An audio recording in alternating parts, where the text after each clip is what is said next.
Focused and fearless. Here's everything you need to know this rush hour of Tuesday, June 25, 2019. I'm Riza Diaz. After a week of conflicting statements from both the country's top officials and fishermen on board, the FB Gemver will jumpstart today's rush with the president finally agreeing to a joint investigation with China over the Recto Bank incident. Greg Gregorio with the story. Hindi ako takot sa China. Malacanang reiterates that the Philippines would not be taken advantage of in a joint probe with China into the sinking of a Filipino boat in a Recto Bank in the West Philippine Sea. Presidential spokesperson Salvador Panelos said a joint investigation will leave no doubt that the Duterte administration is determined to find out the truth regarding the incident. What he meant, he's not afraid of any country. Ang guarantee mo dun yung character natin. Hindi tayo nagpapatalo. Sir, sabi ni... Pero since sabi nga ni Mr. Ambassador, we are friends. So there's nothing that we cannot agree upon. Panelo believes that China also wants to know what transpired at the Recto Bank on June 9, as what Chinese Ambassador Xiao Jinhua implied in his latest statement. One, he agrees that there should be the justice in this particular case. He agrees also that they cannot condone any irrational behavior or irresponsible behavior on the part of their countrymen. Some senators opposed the joint investigation with China. For Senate Minority Leader Franklin Drilon, the Recto Bank is within the country's 200 nautical mile exclusive economic zone or EEZ, where the Philippines has exclusive rights to fish and exploit other marine resources. He said the mere fact that a Chinese vessel was in the area was already an admission that China violated EEZ rules.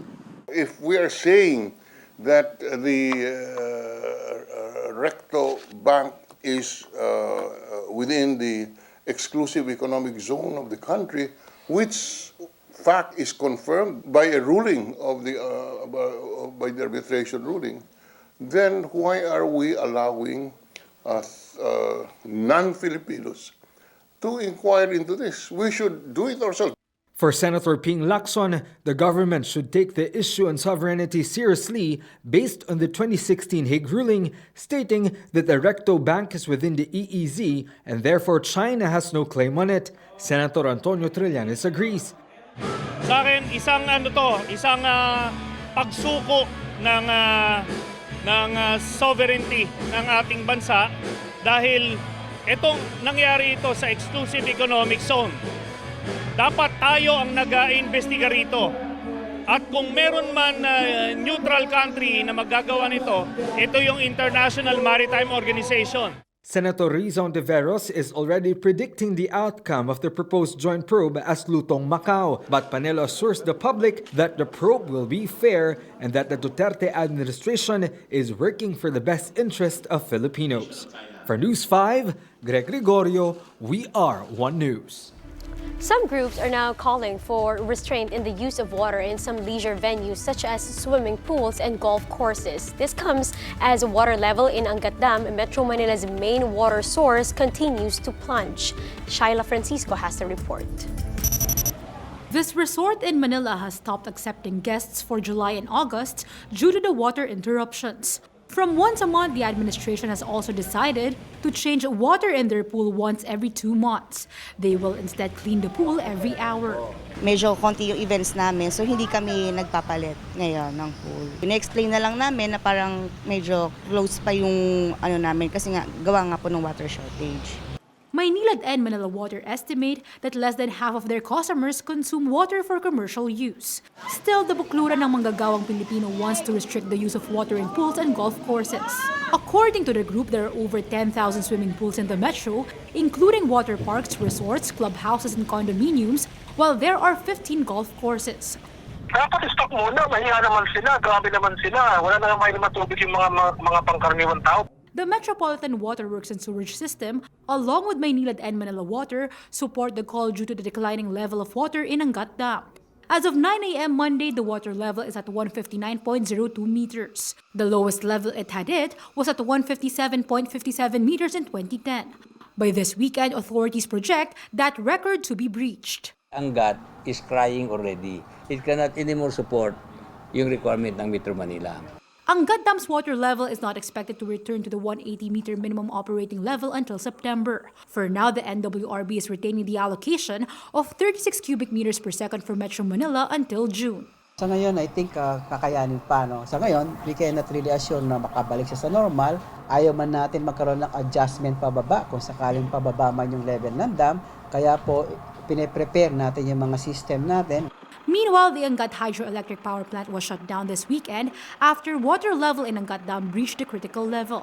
This is equivalent to a loss of 200 megawatts in the Luzon grid. This is also one of the reasons why the grid was on yellow alert status earlier. Shaila Francisco, VR1 News.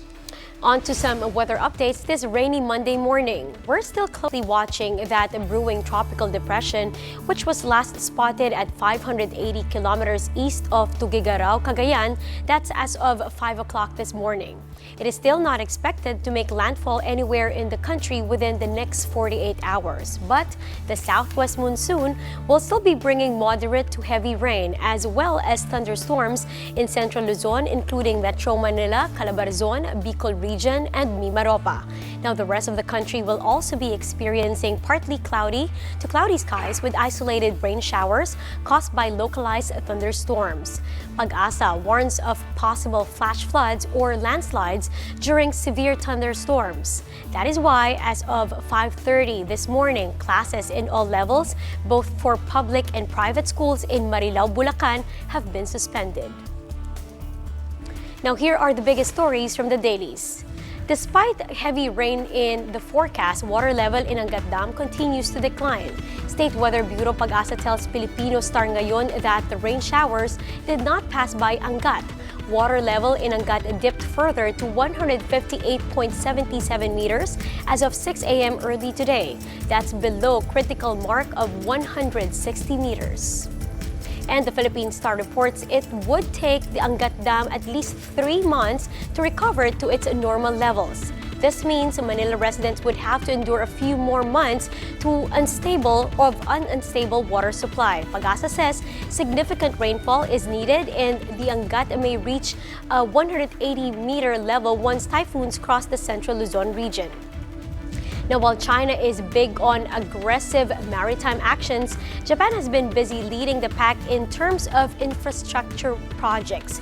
Business World reports that it's Japan that has the biggest share in funding for infrastructure among the ASEAN 6 biggest economies, including the Philippines. Japan's contribution to ASEAN infrastructure projects is valued at $367 billion, while China is at $255 billion. Now, here are the biggest stories for today. Hour-long brownouts are expected to start today due to thin reserves in the Luzon grid and electric post repairs. Batangas will be affected from 6 a.m. to 6 p.m. in the evening, while Camarines Sur is at 7 in the morning till 6 p.m. Albay will also experience power interruption from 4:30 p.m. to 6 p.m. Brownouts are also expected in Nueva Vizcaya and Ifugao provinces starting 7 in the morning until 6 p.m. on Thursday. Now on Friday, power will be unstable again in Albay between 8 in the morning until 6 p.m. Now the NGCP has yet to announce any possible interruption in Metro Manila and other areas. Meanwhile, Foreign Affairs Secretary Teddy Locsin apologized to Vice President Leni Robredo after calling her boba. Locsin made the remark in response to Robredo saying the DFA appears to be siding with China when former Foreign Affairs Secretary Albert Del Rosario was denied entry in Hong Kong. A few weeks later, Locsin apologized to the Vice President and acknowledged that he was out of line. And over at the Senate, Senator Ping Lacson denied speculations that he is positioning for the 2022 elections. Lacson is criticized for loudly voicing his dismay on how the administration is handling the Recto bank incident. This attracted rumors that he might just be gearing up for the presidency in 2022. But Lacson says he is just being himself. Meanwhile, a News 5 source says that Agriculture Secretary Manny Piñol may be sacked by the president once again after another cabinet shuffle takes place. The source says the rice inflation may be the reason for Piñol's removal. But despite this, Piñol will not be completely out of office, as he is reportedly moving to the Davao or Mindanao Development Authority as its financial advisor. But the timing of this possible move is curious given that inflation actually went on a downtrend for half a year before rising a 3% last month. Now recall that PSA attributed the slight uptick to higher food and fuel prices due to the El Niño phenomenon. A proposed law seeking protection for actors on set may be filed in the upcoming Congress. If passed, the bill would be known as the Eddie Garcia Law. Labor officials, meanwhile, are still busy investigating the accident that figured on the death of the veteran actor. Marian Enriquez has the story. GMA Network could face fines of up to 100,000 pesos if proven non-compliant with Republic Act 11058 or the Occupational Safety and Health Law. The accident involving veteran actor Eddie Garcia while playing a TV show in Tondo, Manila prompted an investigation into GMA's on-set procedures. The accident rendered Garcia comatose and is seen to have led to his death on June 20. OSHC Executive Director Noel Binag says that upon reviewing the viral video of Garcia tripping and falling on set, the only evidence they have for now, they see 2 counts of negligence on the part of the network. Nakita natin dun that there were wires, I think cables on the ground na allegedly yun ang nag-trip sa ating mahal na artista na si Eddie Garcia. So on that basis alone, you can already establish that the workplace is unsafe.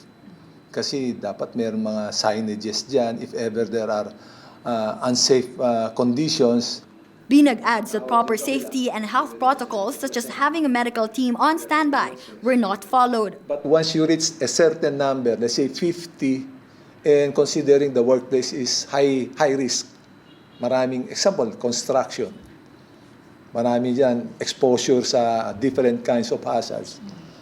Then, kailangan mo na ng medical, first aid, kailangan mo ng medical doctors, and standby clinic. Meanwhile, Garcia's stepson, one Pacman representative Mikey Romero, in a Facebook post, encourages fellow legislators to support him in pushing the actor's occupational safety and health standard bill, to be referred to as the Eddie Garcia Bill. But Binag says such a measure would be redundant. There's no need because there's already an existing law in place. Yung law na yan covers everything. Lahat. Whether you are in the movie industry, whether you are in a small business industry, cover niya lahat ito. Dole still plans to discuss the on-set accident with GMA. Meanwhile, the 90-year-old actor, who across 7 decades had played more than 600 characters, received full military honors at the final night of his wake on Sunday. For News 5, Marian Enriquez. We are One News. Let's fast break now to Sports Rush. Last night's Gilas training saw the return of the phenom, Ravena. That's his first official basketball activity after being suspended for 18 months for testing positive to FIBA-banned substances. Now his suspension is set to be lifted on August 24, just in time for the FIBA World Cup. And Gilas coach Yeng Yao says Ravena will most likely take the spot of Jason Castro. Now, over at the NBA, Finals MVP Kawhi Leonard is reportedly set for free agency, but don't fret just yet, Raptors fans, as the 27-year-old said to be previously considering re-signing with the team he helped all the way to this year's NBA championship. After all, the champs are the only team that can offer him a 5-year, $190 million max deal in this year's free agency fever. Now, aside from the North, the Claw is also being linked with the Clippers, the Knicks, and the Lakers. And that's how the day is shaping up to be. Join us again next time for another round of Rush. I'm Riza Diaz. We are One News.